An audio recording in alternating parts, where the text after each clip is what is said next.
Oslo, viens.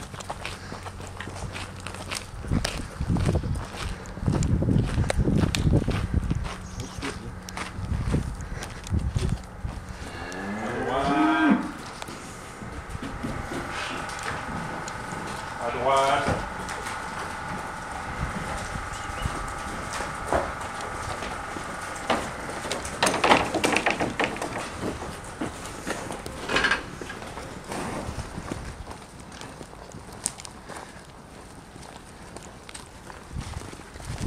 Oslo, Oslo. Stop. Pousse.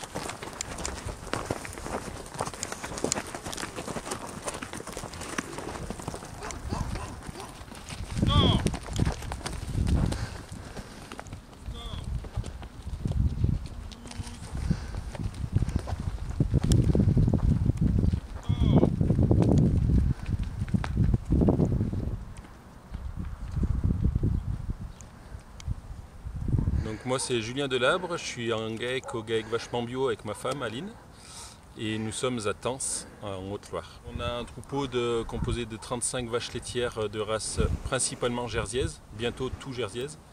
Donc c'est le choix de cette race, c'est parce que nous faisons de la transformation de produits frais, donc de yaourt, crème dessert, fromage blanc, etc., du beurre, de la crème. Et on a choisi cette race pour leur qualité du lait. Donc mon chien c'est Oslo, il a 3 ans et demi, donc je l'ai eu, il avait 3 mois, je l'ai acheté dans un élevage reconnu au berger des Chopoux à la Mastre. Et j'ai commencé de le dresser dès l'âge de ces 3 mois que je l'ai eu, on va dire, on a commencé les bases.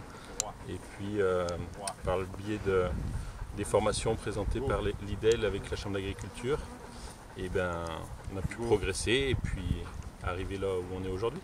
Donc au quotidien, il nous aide à déplacer les vaches laitières, donc les emmener au pré. C'est la première chose pourquoi je l'ai eu, c'est pour pouvoir faire pâturer des vaches qui sont des parcelles qui sont à peu près à 1 km. Sans lui, on ne pourrait pas y aller parce qu'il faudrait être 2 ou 3 personnes matin et soir, ça serait un peu compliqué. Donc voilà, c'est la première chose. Après, on déplace aussi des génisses, on monte des génisses dans des bétaillères, on fait plein de petites choses au quotidien qui nous gagnent beaucoup de temps et surtout du personnel, quoi. C'est simple à dresser un chien? Ben, c'est simple, ça prend beaucoup de temps.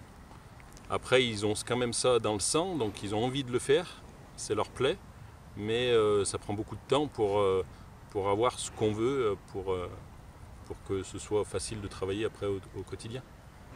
Alors ce week-end, dimanche en particulier, tu es qualifié pour la finale nationale des chiens de troupeau. Comment s'est fait cette participation à un concours en vue d'une qualification?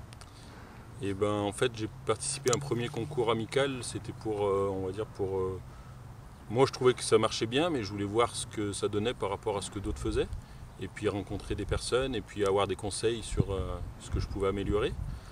Finalement, je me suis rendu compte que, alors j'ai pas fini premier, hein, loin de là, mais je me suis rendu compte que j'étais pas ridicule par rapport à d'autres. Et du coup, j'ai dit pourquoi pas participer au qualificatif, toujours dans le même esprit, en me disant je veux passer une bonne journée, pas forcément dans un esprit vraiment de compétition, mais j'ai passé une bonne journée et puis pareil, j'ai fini 2e au qualificatif, donc j'ai été qualifié. Et puis voilà, on va y aller de la même façon, on va essayer de passer une bonne journée. Le parcours ressemble aux autres, il est plus long, mais il ressemble, c'est la même configuration de parcours. Donc je sais ce qu'il va y avoir à faire. Après il est plus long, donc il y a des difficultés supplémentaires entre la distance qui va être très très longue et la chaleur. Et on a un autre inconvénient, c'est quand même il va y avoir beaucoup de bruit autour entre les sonos, l'aérodrome. Enfin, je pense que ça sera le défi de la journée, ce sera passer au-dessus du bruit. Et donc les exercices permettent de reproduire ce que vous faites potentiellement au quotidien? Oui, en bovin, donc les concours bovins, c'est quand même, je sais pas, passer dans des endroits. Donc par exemple ici, on est passé dans une porte, donc on le fait tous les jours. Monter des bêtes dans une bétaillère, donc c'est pareil, c'est des choses qu'on fait régulièrement. Donc oui, ça représente bien notre travail d'éleveur.